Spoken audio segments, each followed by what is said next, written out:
Right, let's go to the United States now. Pretty extraordinary speech from Vice President Kamala Harris attacking the European white explorers who discovered the Americas. Take a listen. The United States has recognized the voyage of the European explorers who first landed on the shores of the Americas.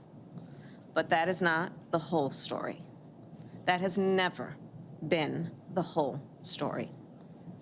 Those explorers ushered in a wave of devastation for tribal nations, perpetrating violence, stealing land, and spreading disease. We must not shy away from this shameful past, and we must shed light on it and do everything we can to address the impact of the past on Native communities today. I don't know about this shame on yourself, America, that's coming out from the Democrats, but to hear that from a vice president, it's pretty dispiriting.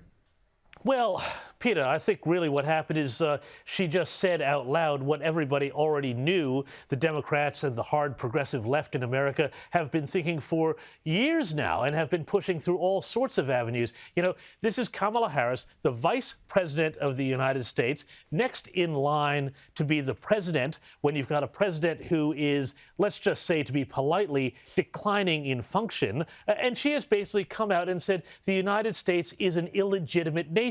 Think about that for a second. Yet, this is exactly what is being pushed throughout American culture by the left right now. Whether it's the New York Times with its 1619 Project, which has been all about saying that the entire roots of the country is based on slavery and exploitation, or all the critical race theory garbage that's being pushed in the schools right now, Peter.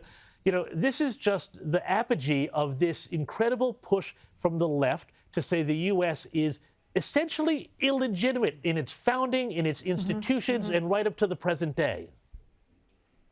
Absolutely right.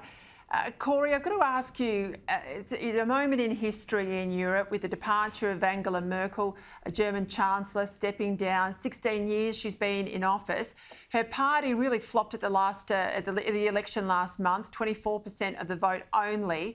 We know she grew up in East Berlin. She speaks Russian. I've heard her. I've been there in the room when she's spoken in Russian to Putin. She's been perhaps the only Western leader to pull him into line in some respects. She started out her political career on the centre-right. I'm not sure she's leaving so much on the centre-right. What do you think her legacy will be? Well, firstly, let me congratulate her. I mean, she did win successive re-elections. She was in charge of Germany, the largest economy in Europe, for all that time, and it's a remarkable achievement. But her legacy, as far as I'm concerned, is the fact that she's basically destroyed Germany. She opened the borders, and it was hit with at least a million people who are undocumented, who have changed the face and the culture of Germany, has resulted in a huge welfare state. She turned it all green, so much so that they basically had to turn off the lights, and when the snow came and the solar panels were covered up, and beg Russia for gas. You know, politics is an impure thing. She's a survivor, but my goodness, I'm not sure she's achieved a heck of a lot except to damage Europe and drive the UK out of Europe, which is probably a very good thing. All right, I'll leave it there, gentlemen. Thank you for your patience and forbearance. We've had a technological meltdown today, but we're right back at it, and we've just got the show rolling along without ad breaks. Thank you, Corey Bernardi, James Morrow.